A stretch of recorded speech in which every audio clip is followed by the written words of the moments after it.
Hi friends, ഞാൻ ഇന്നിവിടെ വന്നിരിക്കുന്നത് ഒരു അടിപൊളി ചെമ്മീൻ റെസിപ്പിയുമായിട്ടാണ്. നമുക്ക് ഇത് എങ്ങനെ ചെയ്യുന്നു എന്ന് നോക്കാം.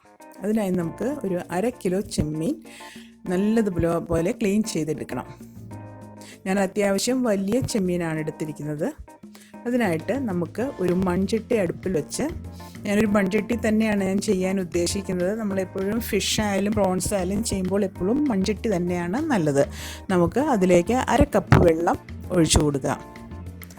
ഇനി നമുക്ക് അതിലേക്ക് നമ്മൾ വൃത്തിയാക്കി വെച്ചിരിക്കുന്ന ആ ചെമ്മീൻ ഇട്ട് കൊടുക്കാം.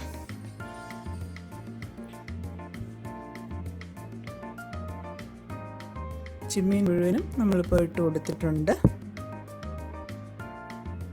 ഇനി അതിലേക്ക് നമുക്ക് ഒരു ആവശ്യത്തിന് ഉപ്പ്, ഓരോരുത്തരുടെ ഇഷ്ടമനുസരിച്ച് നമുക്കതിന് ഉപ്പ് ഇട്ട് കൊടുക്കാം. ഇനി അതിലേക്ക് നമുക്ക് ഒരു 1/2 ടീസ്പൂൺ മഞ്ഞൾപ്പൊടി ആഡ് ചെയ്യാം. ഇനി പതിയെ ഒന്ന് ഇളക്കി കൊടുത്ത് അത് ഒന്ന് വേവിക്കണം.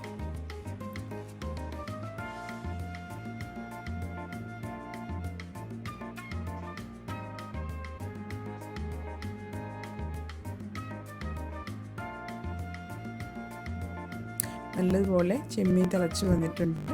ഇതൊന്ന് വേവട്ടെ. ഇനി നമുക്കൊരു പാൻ അടുപ്പത്ത് വെച്ച് നല്ലതുപോലെ ചൂടാക്കണം. നല്ലതുപോലെ ചൂടായതിന് ശേഷം ഏകദേശം ഒരു 3 ടേബിൾ സ്പൂൺ വെളിച്ചെണ്ണ ആഡ് ചെയ്യുക. ഞാൻ വെളിച്ചെണ്ണ തന്നെയാണ് ആഡ് ചെയ്തിരിക്കുന്നത്. ഇനി വെളിച്ചെണ്ണ ചൂടാകട്ടെ, നല്ലതുപോലെ ഒന്ന് ചൂടാകണം.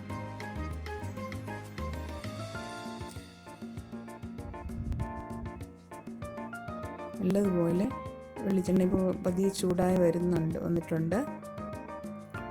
വെളിച്ചെണ്ണ ചൂടായി വന്ന് കഴിയുമ്പോൾ നമ്മൾ ചതച്ച ഇഞ്ചിയും വെളുത്തുള്ളിയുമാണ് ആഡ് ചെയ്യുന്നത്. 1 ടേബിൾ സ്പൂൺ വീതം ആണ് എടുത്തിരിക്കുന്നത്. ഇഞ്ചി 1 ടേബിൾ സ്പൂൺ, വെളുത്തുള്ളിയും 1 ടേബിൾ സ്പൂണാണ് ഞാൻ എടുത്തിരിക്കുന്നത്. ഇന്ന് ചതച്ചാണ് എടുത്തിരിക്കുന്നത്. ഇനി അത് നല്ലപോലെ ഒന്ന് മൂത്ത് വരണം. പച്ചമണം മാറി കഴിയുമ്പോൾ നമുക്ക് ഇതിലേക്ക് പച്ചമുളക് ആഡ് ചെയ്യാം. ഒരു 4 പച്ചമുളകാണ് ഞാൻ എടുത്തിരിക്കുന്നത്. അത് വെറുതെ ഒന്ന് നടുവേ കട്ട് ചെയ്തിട്ടേ ഉള്ളൂ. ഇനി അതിലേക്ക് നമുക്ക് സവാള, ഒരു വലിയ സവാളയാണ് ഞാൻ എടുത്തിരിക്കുന്നത്, അത് ഇട്ട് കൊടുക്കാം. ഇനി അത് നല്ലതുപോലെ ഒന്ന് വഴറ്റിയെടുക്കാം. നമുക്ക് സവാള നല്ലതുപോലെ തന്നെ നമുക്ക് വഴറ്റണം.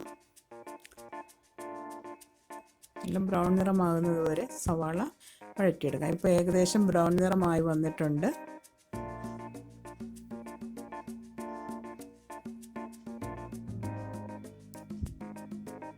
ഇനി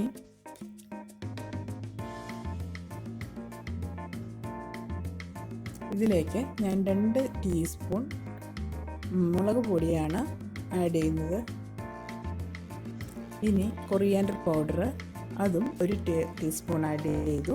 ഗരം മസാല 1 ടീസ്പൂൺ, മഞ്ഞൾപ്പൊടിയും 1/2 ടീസ്പൂൺ ആഡ് ചെയ്തിട്ടുണ്ട്. ഇനി അത് നല്ലതുപോലെ ഒന്ന് മൂത്ത് വരട്ടെ. പച്ചമണം മാറുന്നത് വരെ വഴറ്റിയതിന് ശേഷം നമുക്കതിനകത്തേക്ക് 2 മീഡിയം സൈസ് ടൊമാറ്റോ ആഡ് ചെയ്ത് ഒന്ന് വഴറ്റിയെടുക്കാം.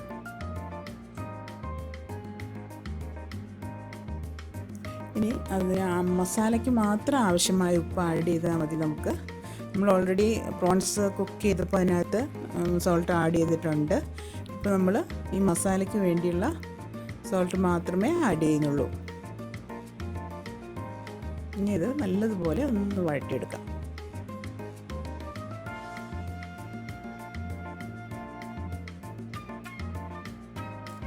അത്യാവശ്യം വഴണ്ടി വന്നിട്ടുണ്ട്. നല്ലതുപോലെ വഴന്നതിന് ശേഷം നമ്മളതിലേക്ക് ഒരു 1/2 കപ്പ് ഹോട്ട് വാട്ടറാണ് ആഡ് ചെയ്തേക്കുന്നത്. ചൂടുള്ള വെള്ളം തന്നെ ആഡ് ചെയ്യുന്നതാണ് എപ്പോഴും നല്ലത്. നമ്മൾ ഏത് കറിക്കായാലും ഗ്രേവി കൂട്ടുന്നതിന് വേണ്ടി നമ്മൾ വാട്ടർ ആഡ് ചെയ്യുമ്പോൾ എപ്പോഴും ചൂടുവെള്ളം തന്നെ ആഡ് ചെയ്യുക. അതാണ് കറിക്കൊരു ടേസ്റ്റ് കിട്ടാൻ നല്ലത്. ഇനി ഇതിലേക്ക് നമ്മൾ വേവിച്ച് വച്ചിരിക്കുന്ന പ്രോൺസ് ആഡ് ചെയ്യാം. നമ്മൾ കംപ്ലീറ്റ് ആയിട്ട് വെള്ളം വറ്റിച്ചിട്ടില്ല, ഒരു 1/4 ഭാഗം വെള്ളം മാത്രമേ അതിൽ വറ്റിച്ചിട്ടുണ്ടായിരുന്നുള്ളൂ. ഇനി ആ ബാക്കി വെള്ളത്തിലിരുന്ന് ആ പ്രോൺസ് ഒന്ന് സെറ്റായി വരട്ടെ.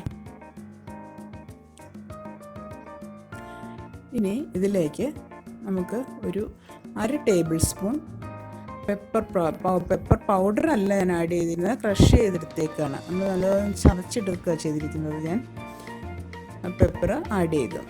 ഇനി അത് നല്ലതുപോലെ നമുക്ക് വരട്ടിയെടുക്കാം. വെള്ളം കംപ്ലീറ്റ് ആയിട്ട് വറ്റി വരുന്നത് വരെ വഴറ്റിയതിന് ശേഷം നമുക്കതിലേക്ക് കറിവേപ്പില ആഡ് ചെയ്യാം. കറിവേപ്പില നമ്മുടെ ഇഷ്ടം അനുസരിച്ച് 1 2 തണ്ട് കറിവേപ്പില നമുക്ക് ആഡ് ചെയ്യാം.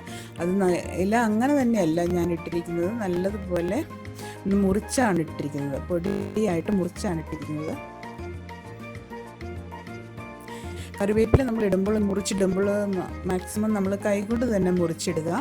കത്തി ഉപയോഗിച്ച് നമ്മൾ മുറിച്ചിടാതിരിക്കുന്നതായിരിക്കും നല്ലത്. ഇനി അത് ഒരു 2 മിനിറ്റ് ഒന്നിരുന്ന് ഡ്രൈ ആവട്ടെ.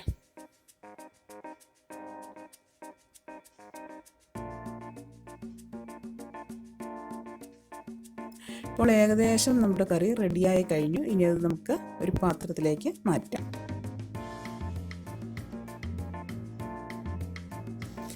ഇത് നിങ്ങൾക്ക് ഇഷ്ടപ്പെട്ടെങ്കിൽ ലൈക്ക് ചെയ്യാനും സബ്സ്ക്രൈബ് ചെയ്യാനും മറക്കരുത്.